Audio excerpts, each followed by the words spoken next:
Avec le micro, ah, là, il marche. Parfait. Ben, je suis content d'être ici avec vous, avec ma femme. On était venus l'année passée. Euh, on aimerait vous saluer. L'Église de Saint-Félicien vous salue. On aimerait vous dire qu'on prie pour vous. On a besoin de prier les uns pour les autres. Puis, on s'en fait un devoir de prier pour les églises de la région, puis de se soutenir, hein, comme on a entendu. Quand Patmos, on n'a pas pu être là hier, mais on se fait un devoir d'être là aussi quand cette occasion se présente.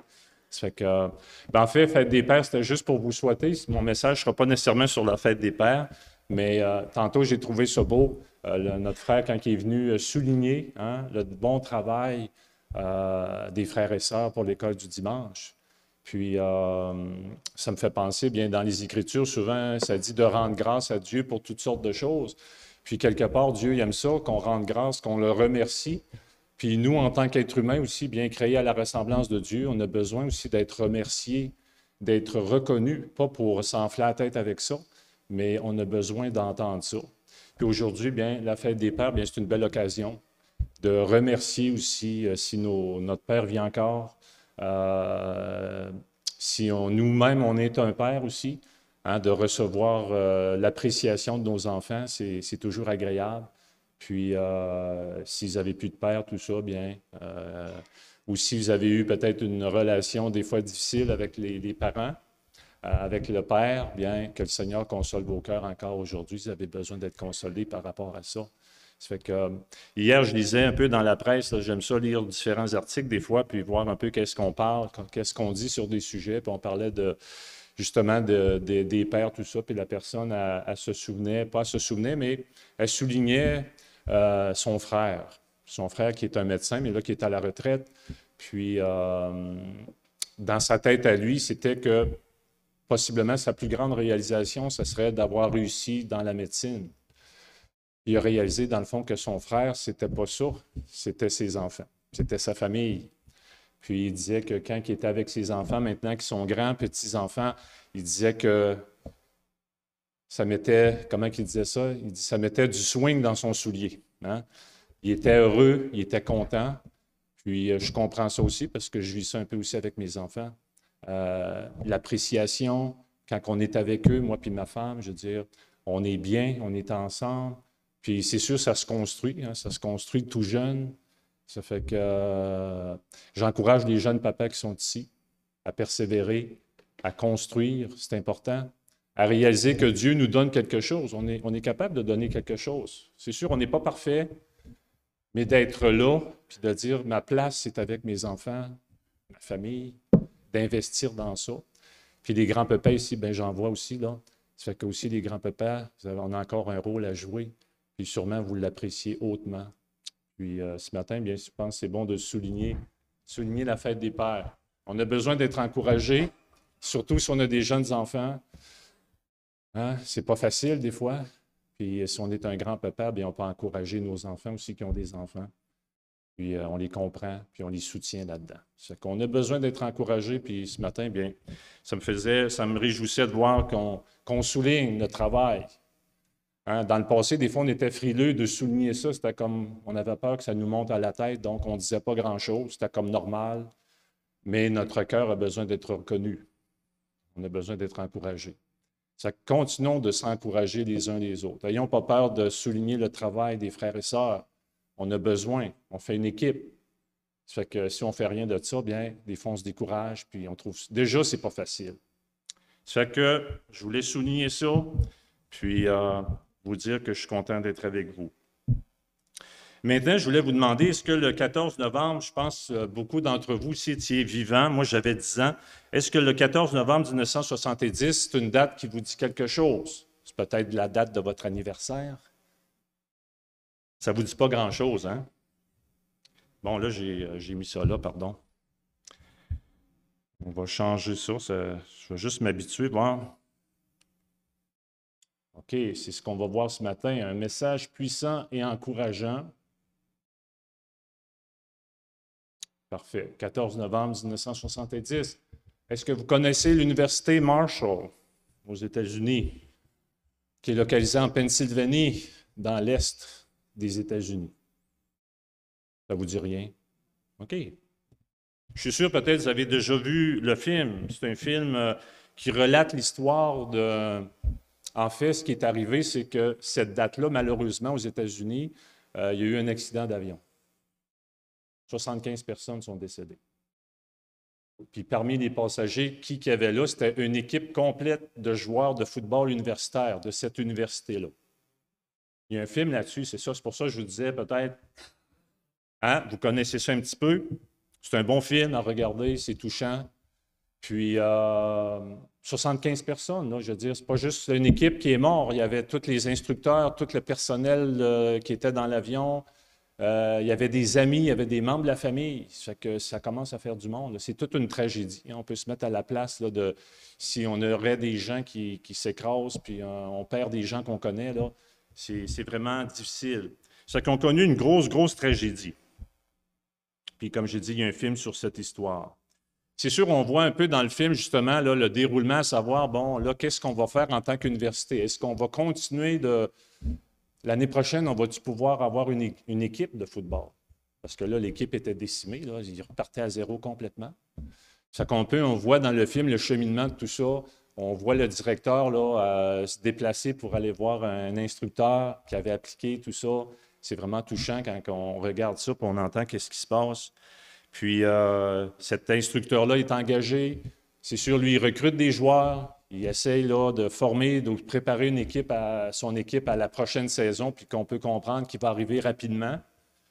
Ça fait qu'il y a beaucoup de questionnements. Puis c'est sûr, à travers ça, bien, il y a cette tristesse-là aussi qui est là d'avoir perdu des amis, des collègues. Les gens étaient vraiment défaits, là. Donc, un peu ce que j'aimerais vous lire, bien, c'est ça, dans le film, on le voit aussi, là, juste avant le début de la saison, le coach, il prend un temps, puis il croit là, qu'il faut parler à ces jeunes-là, là, qui eux autres aussi sont affectés par toute cette histoire-là. Ça, qu'est-ce qu'il fait? Bien, il les amène dans un cimetière où ce que reposent 6 personnes. Ça que je vais juste vous lire une petite partie de son message. Il dit, « Pour ceux d'entre vous qui ne sont pas au courant, c'est à cet endroit que reposent en paix 6 des membres de l'équipe des Thundering Herd de 1970. L'écrasement d'avion qui leur a coûté la vie a été tellement violent, tellement brutal qu'il n'a absolument pas été possible de les identifier. » Hein? On peut comprendre, c'est ça que ça fait. Ça fait tout un carnage. C'est pour ça qu'ils sont enterrés ici ensemble. 6 joueurs, 6 coéquipiers, 6 étudiants de Marshall. C'est notre passé, ça, mes amis. C'est là d'où on vient. C'est aussi la raison pour laquelle on est là. Ce sont eux qui ont fait ce que nous sommes aujourd'hui. Je vais vous parler de nos adversaires de cet après-midi. Ils sont plus gros, plus rapides, plus forts, plus expérimentés. Et sur papier, ce sont eux les meilleurs. De ça, ils en sont sûrs. Mais il y a une chose qu'ils ignorent. C'est combien vous avez du cœur. Oui, du cœur. Je vous ai vu à l'œuvre.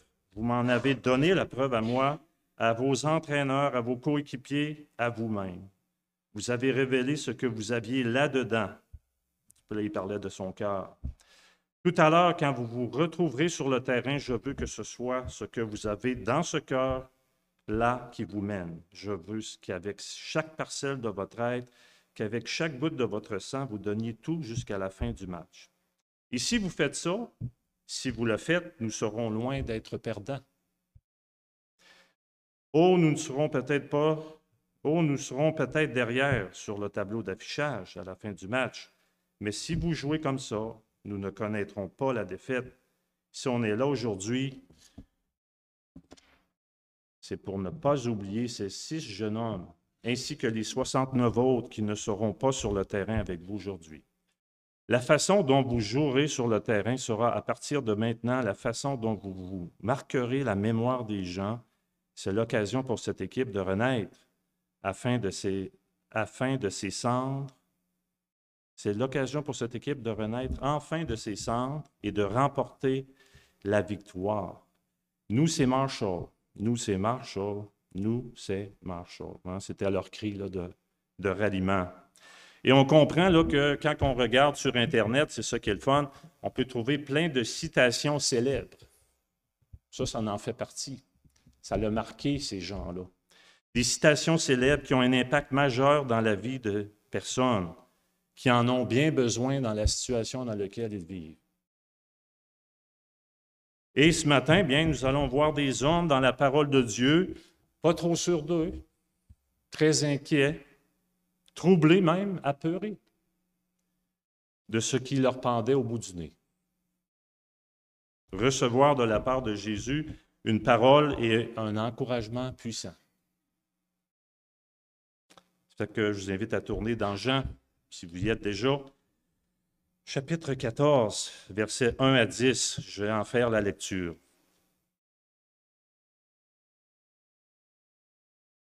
Donc, c'est Jésus qui parle et dit « Que votre cœur ne se trouble point. Croyez en Dieu et croyez en moi. Il y a plusieurs demeures dans la maison de mon Père. Si cela n'était pas, je vous l'aurais dit. Je vais vous préparer une place. Et lorsque je m'en serai allé et que je vous aurai préparé une place, je reviendrai et je vous prendrai avec moi, afin que là où je suis, vous y soyez aussi. Vous savez où je vais et vous en savez le chemin. » Thomas lui dit, « Seigneur, nous ne savons pas où tu vas. Comment pouvons-nous en savoir le chemin? » Jésus lui dit, « Je suis le chemin, la vérité et la vie. Nul ne vient au Père que par moi.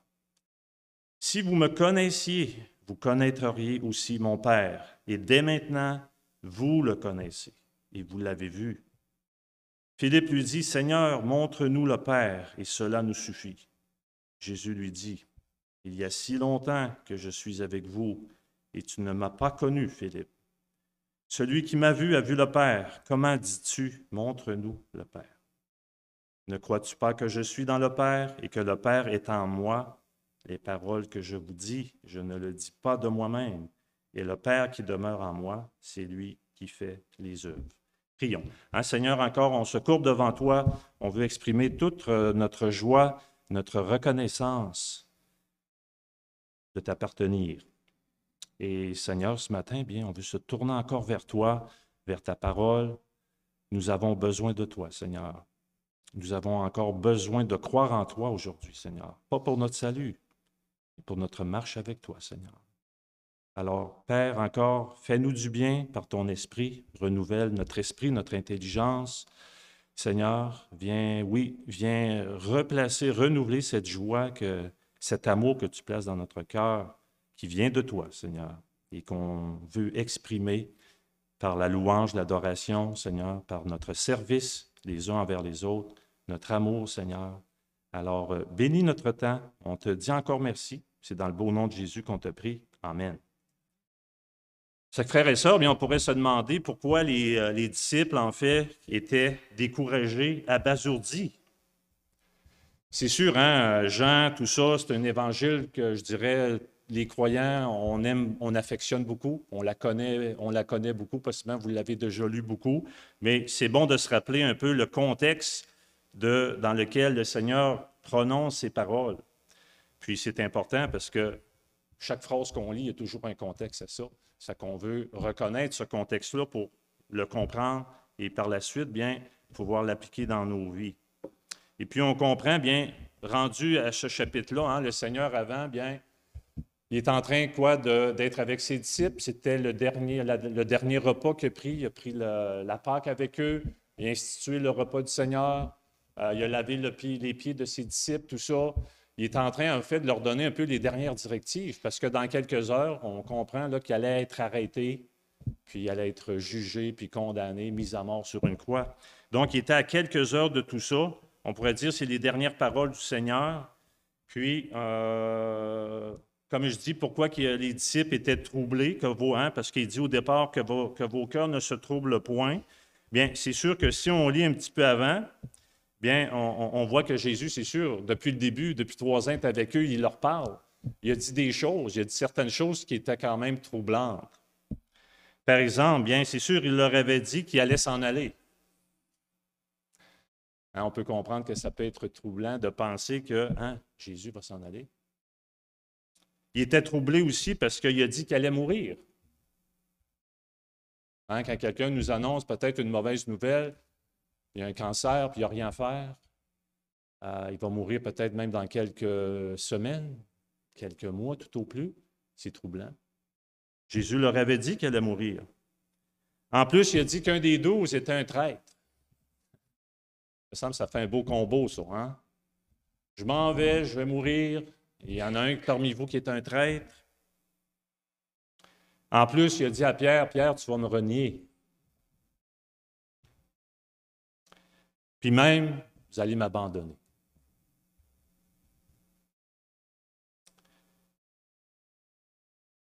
Enfin, on pourrait dire, que dire à un groupe d'hommes qui avait reçu ces paroles-là?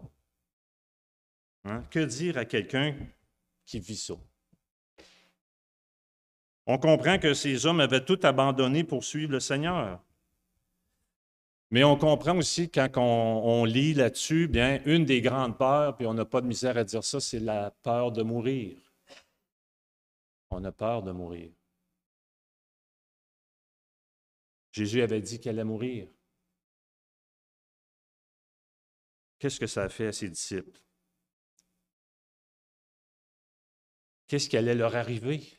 Ils allaient se retrouver seuls. Pourtant, bien, ils ont tous dit à Jésus, on est tous prêts à te suivre, même jusque dans la mort. Vous savez un peu, c'est ça, moi je travaille, je suis chiropraticien, puis je me souviens quand j'ai commencé à travailler, j'avais un patient qui est venu, puis il y avait une histoire de cancer. C'est sûr que quand on voit un patient qui se retrouve avec des douleurs osseuses, non explicables, avec une histoire de cancer, bien, la première chose qu'il faut éliminer, c'est des métastases. Ça fait que là, je retourne le patient, il allait voir son médecin.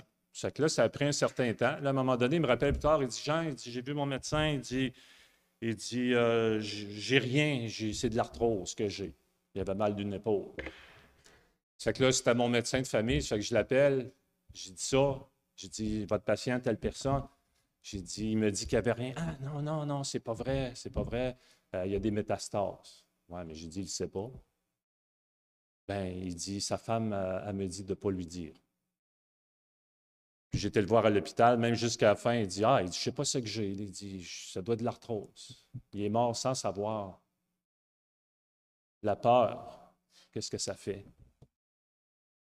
Il avait dit, non, je ne veux pas qu'il sache.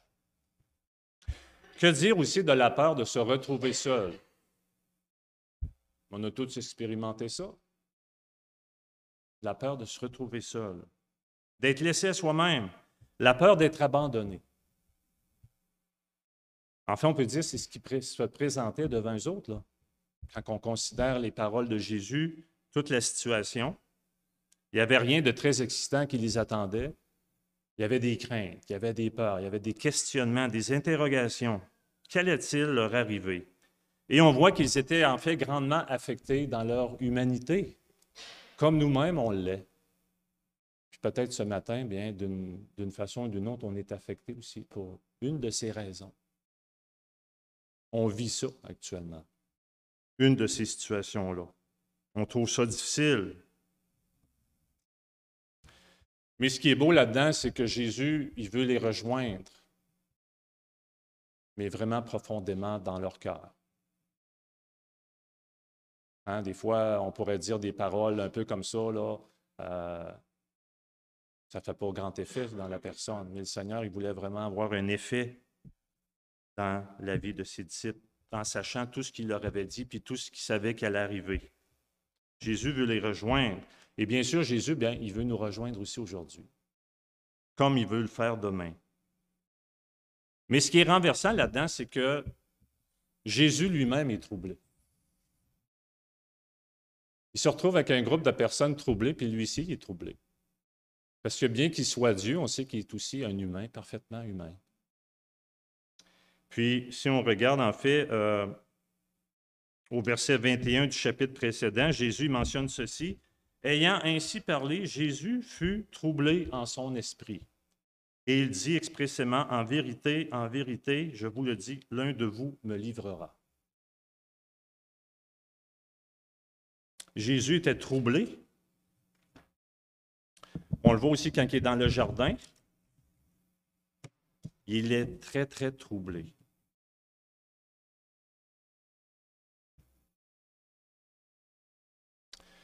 Pourtant, Jésus s'adresse à eux, s'intéresse à eux. Il sait qu'ils ont besoin d'entendre ces paroles. Même si peut-être qu'ils n'en ont pas saisi toute la portée. Est-ce qu'il les traite d'innocents? Est-ce qu'il les traite de peureux? Est-ce qu'il les traite de ci, de ça? Non. Il les encourage. Il veut les encourager. Il veut les fortifier dans leur être intérieur. Et comme j'ai dit, bien, il leur donne ses dernières recommandations avant d'affronter lui-même des moments extrêmement pénibles et difficiles. De mourir sur une croix. Il leur dit que votre cœur ne se trouble point. Croyez en Dieu et croyez en moi. Puis, ce qui est beau là-dedans, c'est sûr, quand Jésus dit quelque chose, c'est jamais pour rien. Il l'a lui-même expérimenté. Quand on lit la parole de Dieu, qu'est-ce qu'on voit de Jésus en relation avec son Père? Prie, va chercher conseil, réconfort, direction aussi, parce que on le voit quand il se fait attaquer par les Juifs, tout ça, bien, il leur dit, c'est pas moi, c'est pas mes paroles là, que je vous dis là. C'est pas ce que je pense, c'est parce que le Père me le dit, puis il me le dit de vous le dire. Ce que je fais aussi, c'est parce qu'il me dit de le faire. C'est que le Seigneur, il disait ça à ses disciples, puis il savait que ça marchait. Que votre cœur ne se trouble point. Et si ce matin, votre cœur est troublé, bien, le Seigneur nous invite à se tourner vers lui, parce que lui-même a expérimenté ça. Je suis sûr que vous l'avez expérimenté vous aussi. On retourne à Dieu pour trouver du réconfort, de la paix, de la direction à travers des moments difficiles. Il a mis sa confiance dans le Père et il peut dire, ça marche. Tu es en train de dire à ses disciples, je vous dis ça, là, ça marche, croyez-moi. Quand on a expérimenté quelque chose, bien, on peut effectivement valider ça, dire, j'ai goûté à ça, je t'en parle, c'est pas juste, je ne l'ai pas juste entendu, je l'ai vécu. Je t'invite à faire ça toi aussi. Je t'invite à considérer ça. Le Seigneur est en train tout de suite de leur dire, faites-moi confiance aussi. J'ai goûté à ça. Vous pouvez me croire. Et ici, c'est sûr, pour rendre ça encore plus puissant, bien, ce n'est pas juste une simple remarque, il en fait une directive, c'est un commandement. Que votre cœur ne se trouble point. Croyez en moi. Croyez en Dieu. On dit en fait que ce verbe-là, troubler, aurait pu être tout simplement traduit par, il dit, cessez d'être troublé dans votre cœur. Mais on comprend que, bon, c'est difficile de cesser d'être troublé. Mais on peut expérimenter la présence de Dieu dans nos cœurs face à des moments troubles et vivre une paix que Dieu nous donne. Comme je disais, une direction aussi que Dieu peut nous donner là-dedans, une conduite à avoir. Dieu nous ramène à lui encore.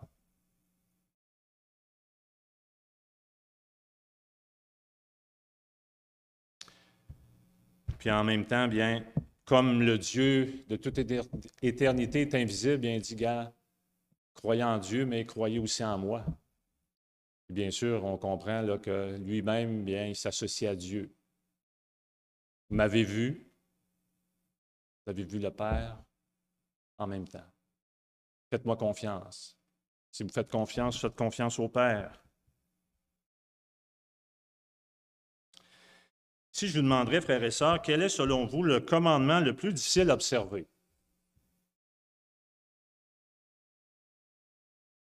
Est-ce que c'est de ne pas mentir, de ne pas convoiter, de ne pas manger trop de chips? Peut-être votre femme, elle vous dit, là, tu manges trop de chips là, le soir. Hier, c'est ça, le père de mon gendre, il me disait ça, là, sa femme, elle disait, hey, tu manges trop de chips. Il y avait de la misère. J'ai dit, je comprends, c'est bon. On mange ça, là, on dirait qu'il faut vider le sac. Il semblerait, frères et sœurs, que parmi tous les commandements qui, quelque part, on pourrait dire, peuvent être difficiles à observer d'une certaine façon, il semblerait que celui qui est le plus dur à mettre en pratique pour nous, les humains, est et sera toujours de croire en Dieu. Ça serait lui le plus difficile. Pourquoi? Bien, C'est à cause du péché. la conséquence la plus terrible du péché est d'avoir détruit notre confiance en Dieu.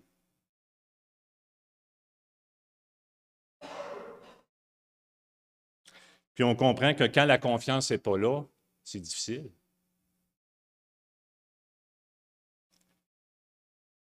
Mais encore aujourd'hui, Jésus nous invite à lui faire confiance, à retourner à lui. Après la chute, les humains se sont mis à croire davantage en eux-mêmes qu'en Dieu. Et bien sûr, pour cela, leur plus grand malheur.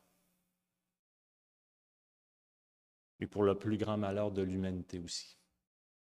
Croire en Dieu. Jésus dit, « Voici mes dernières directives, soyez attentifs, écoutez-moi bien. Voici ce que vous devez faire. Tournez-vous vers moi, tournez-vous vers Dieu. Faites-moi confiance. »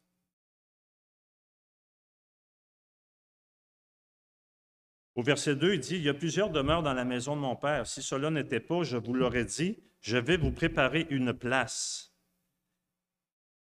Verset 3, « Et lorsque je m'en serai allé et que je vous aurai préparé une place, je reviendrai et je vous prendrai avec moi, afin que là où je suis, vous y soyez aussi. »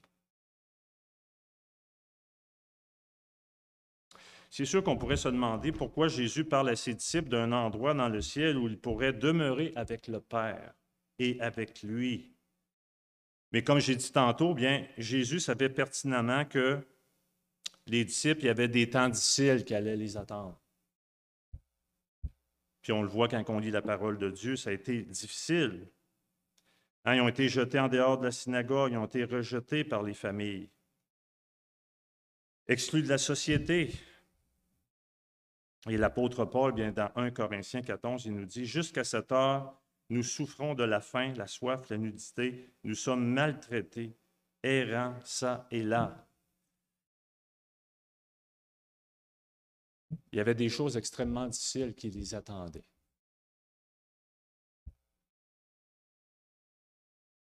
Puis aujourd'hui, bien c'est sûr, on ne vit peut-être pas tout à fait la même réalité dans ce sens-là, mais on vit d'autres choses, associées à notre temps, à notre époque.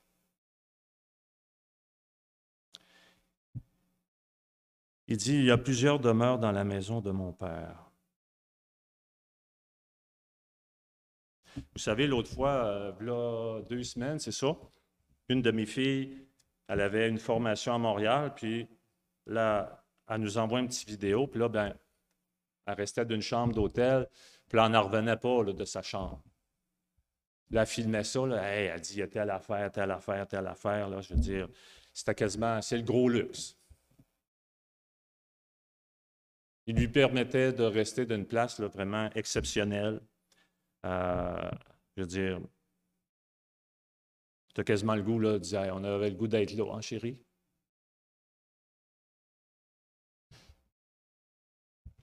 Vous savez aussi, en général, les gens, bien, qu'est-ce qu'on va faire? C'est sûr, souvent les gens, puis c'est correct aussi de planifier pour le futur, tout ça, mais bon, des fois, les gens vont se ramasser avec des biens, beaucoup de biens, des belles maisons, puis j'ai rien contre ça, là. Je ne critique pas ça du tout. Vous allez voir le point que je veux faire avec ça.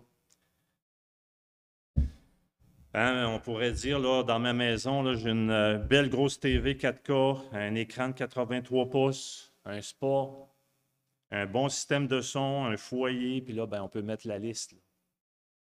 Puis c'est excellent, puis c'est super. Hein, des fois, on planifie des vacances, ou en tout cas, notre objectif, là, c'est de pouvoir vivre quelque chose comme ça, de se retrouver dans un endroit merveilleux. On est bien.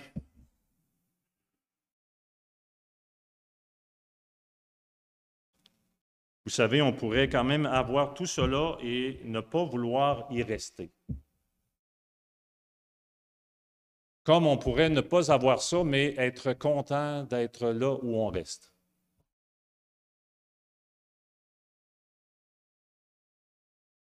on pourrait se demander qu'est-ce qui fait d'une expérience extraordinaire encore plus extraordinaire. Hein, des fois, on vit des choses, là, c'est extraordinaire. C'est merveilleux, c'est un privilège de vivre ça. Mais qu'est-ce qui rend ça plus extraordinaire encore? Ça prend de la gratitude, c'est vrai. Hein? Pas de gratitude. En fait, je dirais, dans tes cas, pour moi-même, je dirais, c'est de vivre cette expérience avec les gens qu'on aime. On peut passer un temps à une place, là, c'est merveilleux, mais on est tout seul. On se tanne de la place. Je me souviens, quand on s'est mariés, moi puis mon épouse, c'est ça, on s'est dit, quand le camp Patmos, on est proche, à chaque année, on y va avec la famille, les enfants. C'est que là, la première année, quand on y était, on avait Josiane. Elle avait... La première fois qu'on est allé, tu étais enceinte, chérie, c'est tout ça? Ou on avait un an, mettons. Étienne, en tout cas. Ça fait qu'on est allé un peu au début, puis là, une année, je ne sais pas comment ça se fait, en tout cas. Comme on dit, j'ai eu une bulle au cerveau, sûrement. Je dis, on va se louer un petit chalet à la place, là, proche du lac Saint-Jean. On va aller là une semaine de temps. C'est qu'on va là. Puis c'était correct, mais rapidement, on s'est tanné. Puis là, on a réalisé, dans le fond, ce qui nous manquait, c'était la famille, les frères et sœurs. Qu'est-ce qu'on a fait le reste de la semaine? Bien, la journée, on allait au camp, on revenait coucher. Puis là, les années d'après, bien, on n'y a pas retourné à cette place-là. Pourtant, c'était super, là. C'était la présence de gens. Puis, c'est ça, c'est spécial, puis c'est touchant aussi. Notre plus vieille fille est mariée, ça fait 4 ans. Là, mon garçon Étienne va se marier d'un mois. Puis là, ben, les jumelles, les autres ne sont pas encore mariés. Là, les jumelles, là, dernièrement, c'est ça, ils nous disent, là, ils restent ici, là, au Saguenay. Quand ils reviennent à la maison, là, ils restent en appartement ensemble. Leur foyer, leur maison, c'est où? C'est pas ici, au Saguenay. C'est à Dolbeau-Mistassini. C'est là leur foyer. Leur cœur est encore là. Puis même mon garçon, il va se marier, là, mais pour l'instant, quand il vient à la maison, c'est une place spéciale pour lui. C'est pas la maison parce que, je veux dire, chez nous, notre maison, je dirais, c'est ordinaire. C'est quoi qu'il aime, c'est notre présence. Présence de la famille. Un foyer. Puis, c'est ça, ma femme, dans sa lecture, à un moment donné, elle avait lu, elle était tombée sur quelque chose, je vais changer ça, voir. C'est ça. Elle avait lu quelque chose, puis on a décidé en tant que famille, quand on était jeune, je vous pose ça, là, on a ça sur le mur chez nous encore, la mission de la famille gagnée est de créer un foyer où règne la foi en Jésus-Christ, l'ordre, la paix, la vérité, l'amour et la joie. Là, bien, les enfants ont tout signé. Puis je réalise, dans le fond, c'est quoi qui est important le plus, c'est les relations. Puis, on a une autre chose aussi un petit peu là, sur la maison. Hein, la famille est le cœur d'un foyer. Les gens, les personnes. Comme je dis, on pourrait avoir tout ce qui est possible d'avoir, mais ce qui rend ça extraordinaire, c'est de le vivre avec des gens qui sont extraordinaires, qu'on aime, qu'on apprécie.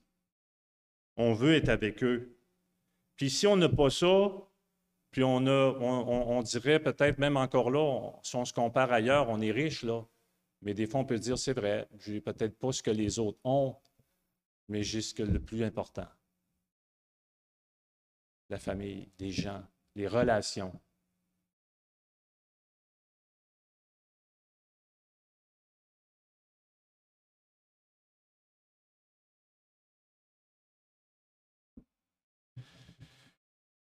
Jésus dit qu'il y a plusieurs demeures. Elles ne sont pas à construire. Elles sont prêtes pour chacun de nous.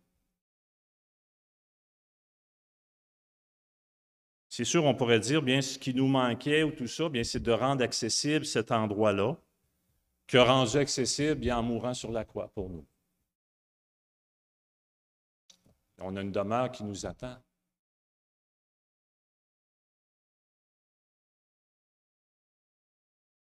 Et Jésus, on voit un peu, c'est ça l'idée ici, quand on regarde ces versets-là. Je crois que personnellement, il ne met pas à ce point-ci un emphase sur le lieu, mais sur les personnes, les relations. Il dit au verset 3, bien, « Et lorsque je m'en serai allé, bien sûr, et que je vous aurai préparé une place, je reviendrai et je vous prendrai avec moi, et que là où je suis, vous y soyez aussi. » L'emphase est là. C'est la relation. L'importance qu'on a pour lui. Il veut qu'on soit avec lui. Puis il avertit ses disciples, je vais revenir. Croyez-moi, à travers ce que vous allez vivre, je veux que vous soyez avec moi. Et moi, je trouve tellement ça beau. Ce matin, on a parlé d'amour de Jésus, son amour qui a été déployé à la croix pour nous.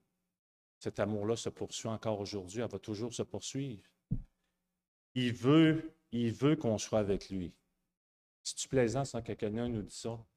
J'aime ça être avec toi. Hein? Qu'est-ce que ça fait l'inverse quand on sent qu'on est rejeté? On n'a pas d'importance. Ça fait mal. Jésus nous dit ce matin, je veux t'avoir. Et si tu vas être avec moi. On a besoin d'entendre ça à tous les jours. Ça résonne puissamment dans notre cœur. Jésus nous attend. Tout a été fait pour nous.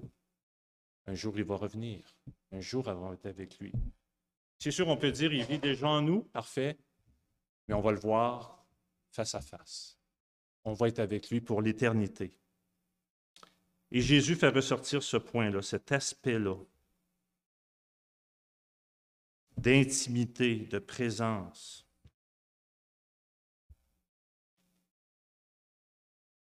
Et puis, dans le fond, bien, c'est sûr qu'on pourrait dire, oui, il nous offre aussi un endroit, une place, c'est merveilleux. Mais ce qui est encore plus merveilleux, frères et sœurs, c'est sa bonne et glorieuse présence. Il veut qu'on soit avec lui. Ce matin, on a besoin d'entendre ça de la part du Fils de Dieu. Il veut nous avoir. On va être avec lui. Il veut nous encourager. Et on peut rendre grâce à Dieu pour ça, dans nos cœurs. Et bien sûr, on pourrait se demander pourquoi il met autant d'accent sur notre réunion avec lui. Bien, frères et sœurs, c'est sûr, dans le contexte, si on le voit bien, c'est afin que nos cœurs trouvent ce dont on a besoin pour faire face aux troubles de la vie. Que vos cœurs ne se troublent pas, mais ils vont être troublés. Mais il veut qu'on s'encourage avec ça. On peut s'encourager ensemble les uns les autres, se rappeler cette grande vérité-là. On a besoin de l'entendre, de la vivre mieux, cette réalité-là aussi. Au verset 4, Jésus dit, « Vous savez où je vais et vous en savez le chemin. » Thomas lui dit, « Seigneur, nous ne savons pas où tu vas. Comment pouvons-nous en savoir le chemin? » Et on pourrait dire, bon, bien, ce cher Thomas-là, il est vraiment drôle, en tout cas. Moi, il me fait rire, mais en même temps, bien, il nous présente, je dirais, un beau moment d'humanité. Thomas était troublé, lui aussi. Les disciples étaient troublés. Ils ne comprennent pas. Mais bien sûr, il est celui qui parle. Hein? Souvent, des fois, il arrive des situations, personne n'ose parler, parce que, bon, on a peur peut-être là, d'être ridiculisé, on a peur de... Fait qu'on ne dit rien, mais on ne comprend pas la situation, on ne comprend pas ce qui se passe, mais lui, il a décidé de parler. Au risque d'avoir l'air fou, peut-être. C'est sûr que pourtant, comme je dis, avant ça, même Jésus leur avait dit qu'il retournerait au Père. Il le dit encore plus tard dans le chapitre 14, verset 28, dans le chapitre 16, chapitre 17. Et bien sûr, bien, au verset 6, Jésus répond avec un énoncé, on pourrait dire, des plus percutants jamais dit par quelqu'un.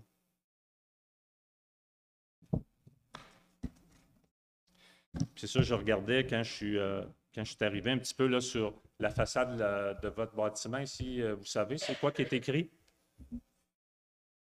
Savez-vous qu'est-ce qui est écrit sur votre façade? Oui, après?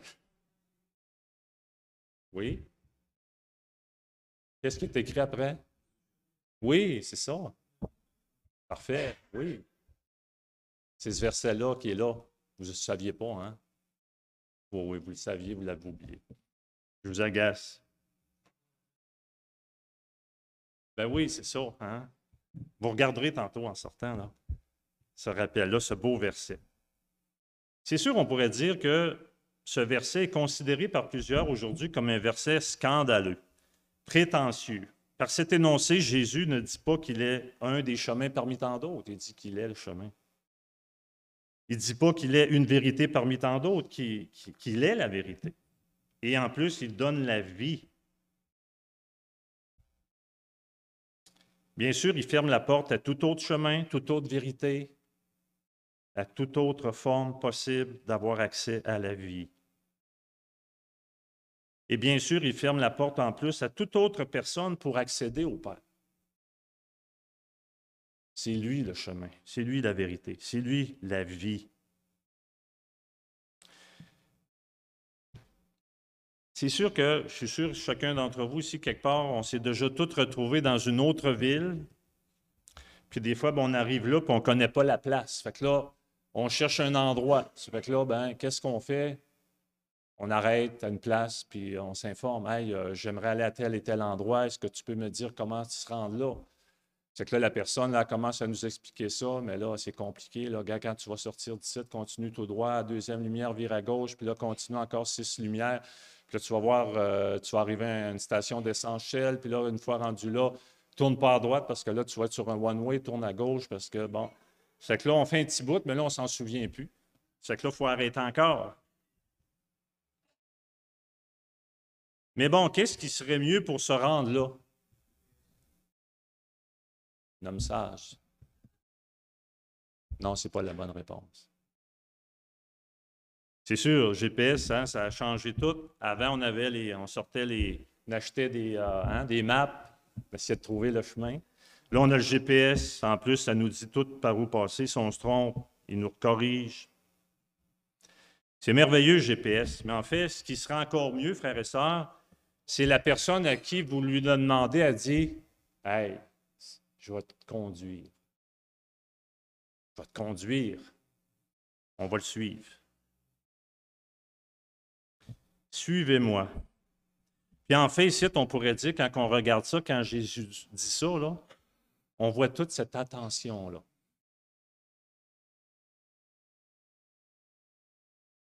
Encore là, c'est toujours une question de confiance. Je suis le chemin. Je vais te conduire. Je vais tout faire pour te conduire. Il a tout fait. C'est l'attention, c'est beau.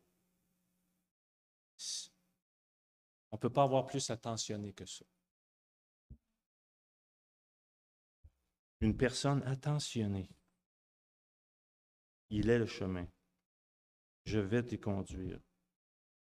Hein? Puis en plus, ce n'est pas forcé. Là. La personne dit bon, je suis bien obligé, je vais y aller. Suis-moi. Non, il y a une attention. Il y a un désir de nous conduire en sécurité. Ce n'est pas forcé. J'y tiens, suivez-moi. Vous pouvez avoir confiance. Je suis là pour ça. C'est l'énoncé du Seigneur.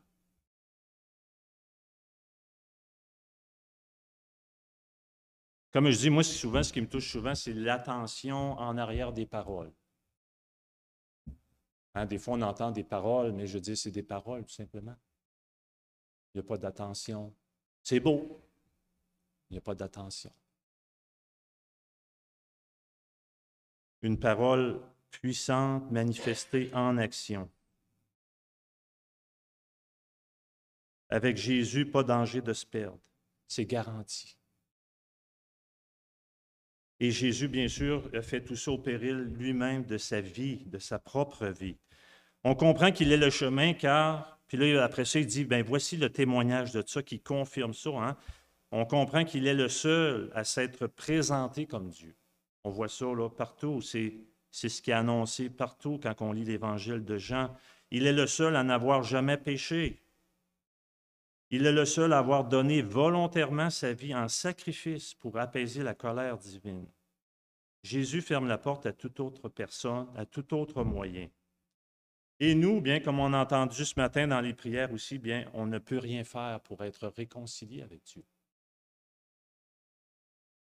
Mais quand je dis rien faire, on comprend ce qu'on veut dire. On n'est pas capable par nos propres forces, moyens, intelligence, quoi que ce soit, à plaire à Dieu. On doit s'en remettre à l'œuvre de Jésus-Christ à la croix. On était morts spirituellement, séparés de Dieu, sans espoir. Il fallait que quelqu'un vienne à notre rescousse. Et c'est Jésus qui a fait ça. Vous savez, parfois, on est parfois impressionné par le témoignage de quelqu'un qui avait toute une vie avant de venir au Seigneur. Hein, on a entendu des fois des témoignages là, de personnes, là, tu dis, wow, ils sont partis de loin. On écoute ça, puis on est émerveillé, on rend gloire à Dieu pour ça. Mais bon, si on regarde des fois notre témoignage, on ne trouve pas notre témoignage aussi puissant que ça. Hein? C'est comme quasiment on a dit, oh, j'ai rien vraiment à dire. Moi, tu sais, j'avais une vie bien tranquille. Puis, Mais vous savez, frères et sœurs, là-dedans, des fois, je dis à quelqu'un, je dis, tu sais, oui, c'est vrai, cette personne-là est partie de loin, mais tu te rends-tu compte, en fait, c'est pas ton témoignage, il devient important quand tu rends gloire à Dieu. Parce qu'on était tous séparés de Dieu. Même si on avait une petite vie tranquille, où en tout cas, on ne semblait pas, tu sais, je n'étais pas dans la drogue, puis je ne faisais pas ci, puis je ne faisais pas ça. J'étais mort pareil comme l'autre qui faisait ça. Ce qui rend puissant, c'est l'œuvre de Jésus-Christ. C'est pour ça que notre témoignage est puissant. Ce n'est pas à cause de nous. Puis on peut le dire. On peut rendre gloire à Dieu. Puis pas avoir honte. Être reconnaissant. Il est venu à notre rescousse, qui nous a sauvés. Dans cette perspective-là, notre témoignage est aussi puissant que l'autre. Parce que ce n'est pas ma personne qui est importante, c'est ce que Dieu a fait. Mon état était le même que mon frère, ma soeur. Et elle a eu peut-être une vie beaucoup plus rock'n'roll. Elle était morte pareil comme moi. Elle était séparée de Dieu comme moi. C'est Christ qui rend ça fort. Il est le chemin, frères et sœurs.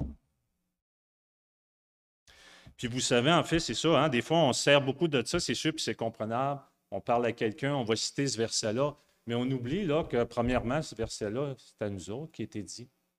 Il a été dit aux disciples, dans leur situation. On oublie qu'encore que si Jésus, quand il nous dit « il est le chemin, la vérité et la vie », il faut que je me l'approprie à moi encore aujourd'hui. Pas celui qui nécessairement qui connaît le Seigneur, oui, je peux lui dire. Mais en même temps, c'est un verset qui s'applique à moi encore aujourd'hui, qui va s'appliquer encore à moi demain. J'en ai besoin.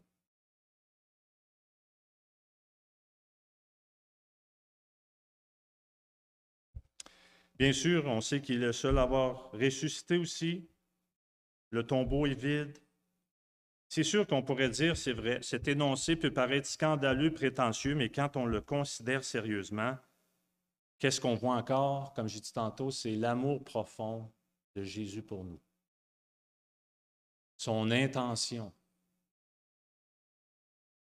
Des paroles remplies de vérité parce qu'il a passé à l'action. Ce qu'il a dit, il le fait. Encore aujourd'hui, on peut s'en remettre à lui, Seigneur, ce que tu as dit ou ce que tu dis aujourd'hui, je peux te faire confiance. Je peux me reposer sur toi.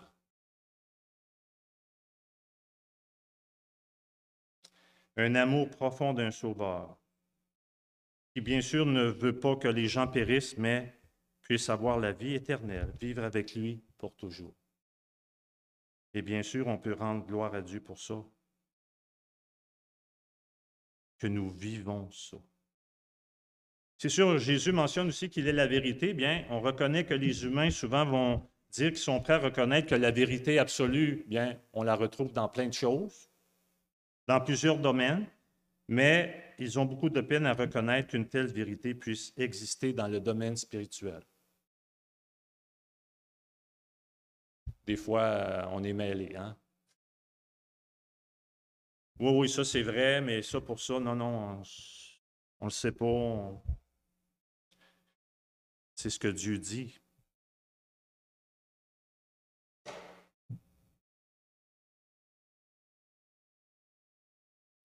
Il est le chemin, la vérité et la vie.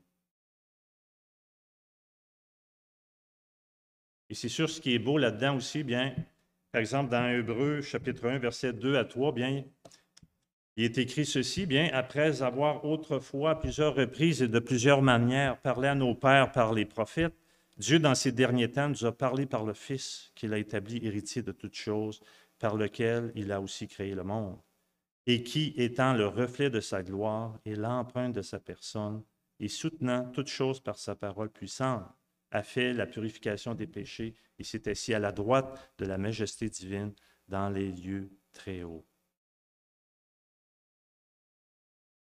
Et on comprend quand on lit Jean aussi, bien, on peut dire que Jésus connaît le Père parfaitement, comme le Père connaît parfaitement Jésus. Jésus est la vérité sur Dieu. Dieu connaît Dieu. Non pas d'une manière partielle, d'une manière complète. Et c'est pour ça, bien, dans les versets suivants, bien, il lui dit, bien, si vous me connaissiez, bien, vous connaîtriez aussi le Père. Et dès maintenant, bien, vous le connaissez et vous l'avez vu. Philippe lui dit, Seigneur, montre-nous le Père, et cela nous suffit. Jésus lui dit, il y a si longtemps que je suis avec vous, tu ne m'as pas connu, Philippe. Celui qui m'a vu a vu le Père. Comment dis-tu, montre-nous le Père? Ne crois-tu pas que je suis dans le Père et que le Père est en moi? Les paroles que je vous dis, je ne le dis pas de moi-même. Et le Père qui demeure en moi, c'est lui qui fait les œuvres. On comprend que Jésus n'est pas seulement le chemin, la vérité, mais il est aussi la vie. Sans vie, pas de chemin. Sans vie, pas de vérité. Il est à l'origine de tout. C'est lui qui donne la vie, qui la détient et qui a le contrôle total sur cette vie. Et il soutient tout comme nous venons de lire dans Hébreux.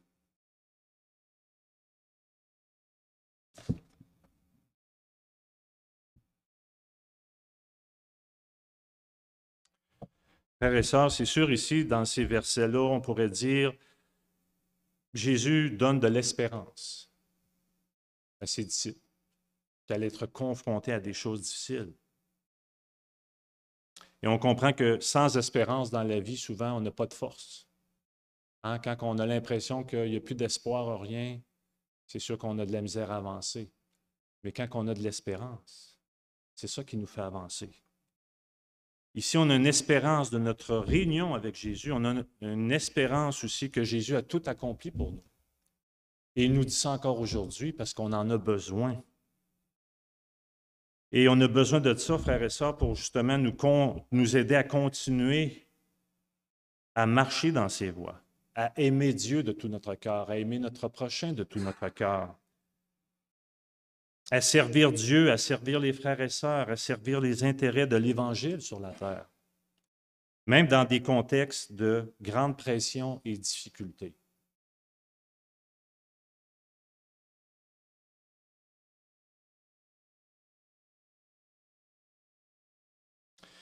On pourrait dire, tout comme cet instructeur, frères et sœurs, au tout début, hein, qui a pris ses joueurs avec lui pour les encourager. Bien, ici, le Seigneur veut nous encourager. Hein, il a rappelé à ses joueurs qui ils étaient.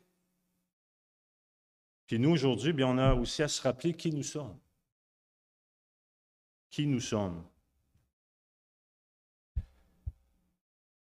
Des gens qui sont désirés par Dieu.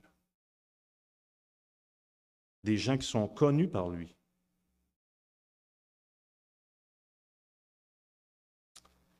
Hein, l'entraîneur, il rappelait à ses joueurs, nous sommes Marshall, hein, c'était leur identité.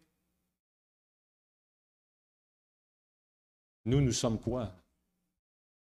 Qu'est-ce qu'on dirait ce matin?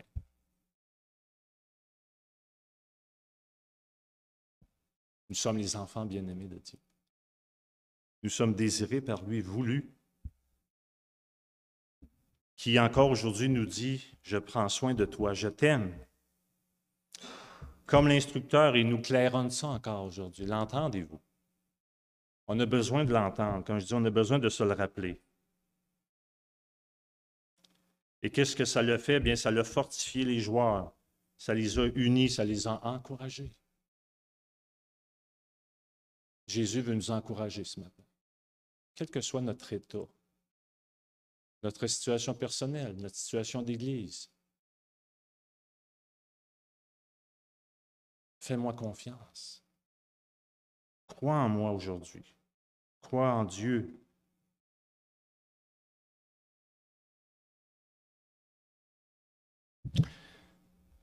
Un verset, frères et sœurs, qu'on connaît bien, hein, Romains 8, 28. Nous savons du reste que toute chose concourt au bien de ceux qui aiment Dieu, de ceux qui sont appelés selon son dessein. C'est quoi son dessein? C'est ce qui vient après. Car ceux qu'il a connus d'avance. J'aime ça quand je dis ça. Hein? Déjà au départ, là, son dessein à Dieu, c'est quoi? C'est déjà de nous avoir dans son cœur. Ça part bien, me semble. Préciosité. Importance. Hein, il n'a pas commencé par dire, je vais faire ça, je vais faire ça. Non, ceux qu'il a connus d'avance. On était connus d'avance par Dieu. Son dessein. Commence avec ça, ceux qu'il a connus d'avance. Dieu nous portait dans son cœur. Première étape de son dessein. Bon, par la suite, hein, il nous dit, bon, nous avons été prédestinés à être semblables à l'image de son Fils, afin que son Fils fût le premier-né d'entre plusieurs frères. Et ceux qu'il a prédestinés, hein, ceux qu'il a choisis d'avance, ceux qu'il a connus d'avance, il les a aussi appelés. Et ceux qu'il a appelés, il les a aussi justifiés. Et ceux qu'il a justifiés, il les a aussi glorifiés.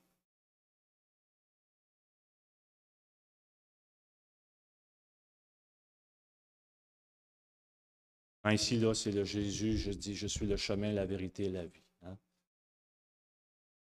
On le retrouve dans ça. Dieu nous a choisis, il a tout accompli. On est déjà glorifié. On a été pardonné. On a été déclaré juste.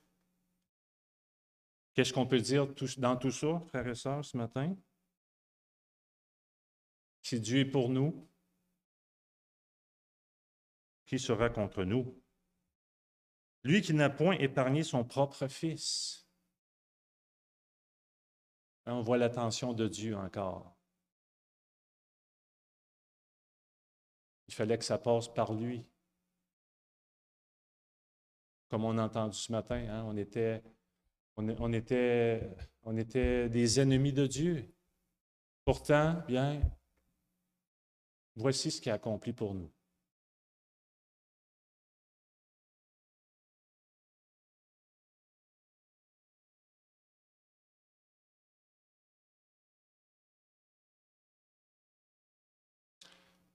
Dans Jean 17, 24 à 26, frères et sœurs, des versets encore pour nous encourager. Père, je veux que là où je suis, ce que tu m'as donné soit aussi avec moi. Hein? Il a parlé de ça dans le chapitre 14. Il réitère ça à son Père. Je veux. C'est important. Accorde-moi ça. Sois aussi avec moi afin qu'il voie ma gloire. La gloire que tu m'as donnée parce que tu m'as aimé avant la fondation du monde. Père juste, le monde ne t'a point connu, mais moi, je t'ai connu et ceux-ci ont connu que tu m'as envoyé. Je leur ai fait connaître ton nom et je leur ferai connaître afin que l'amour dont tu m'as aimé soit en eux et que je sois en eux.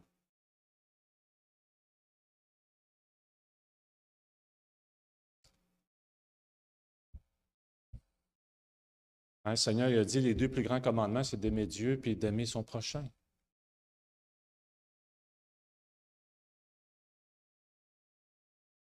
Puis ce matin, frères et sœurs, bien, le Seigneur nous invite à ça, à travers ce qu'il nous a dit dans Jean 14. Un peu comme ces joueurs de football, on ne joue pas au football, mais on est appelé à quoi? À ressembler au Fils de Dieu. Dieu nous transforme. Il nous invite à aimer. Hein, tantôt, on a parlé des papas. Aimer Dieu, aimer notre prochain, nos proches. Dieu nous rend capables. Puis ce matin, bien, il veut nous encourager à vivre ça à travers les difficultés qu'on vit. Il veut nous encourager. Il veut rassurer encore nos cœurs ce matin.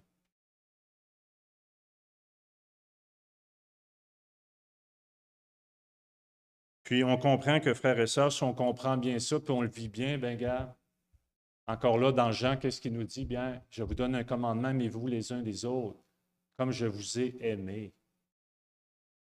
Et bien sûr, on voit dans 1 Jean 3,16, hein, la façon dont on était aimé, c'est quoi? Oui, c'est fini, hein, Cosal. Désolé. Merci de me rappeler ça. Je termine, je suis rendu à la fin. Merci de votre patience. Il a donné sa vie pour nous. Il nous invite à aimer. Tous ceux-ci connaîtront que vous êtes mes disciples si vous avez de l'amour les uns pour les autres.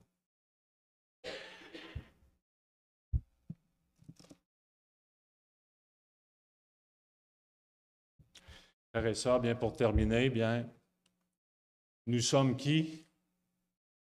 Nous sommes marshals. Hein? Non, on n'est pas marshals. On est des fils et des filles de Dieu bien-aimés, choisis par lui d'avance. Jésus nous a rachetés à grand prix, on lui appartient. On a une espérance. Il veut nous encourager ce matin, malgré les difficultés. Pourquoi? Bien pour vivre la vie à laquelle il nous invite, pour aller, pour proclamer l'Évangile, pour annoncer les vertus de Dieu. Puis frères et sœurs, on a besoin de se rappeler ça. Le Seigneur veut nous fortifier ce matin.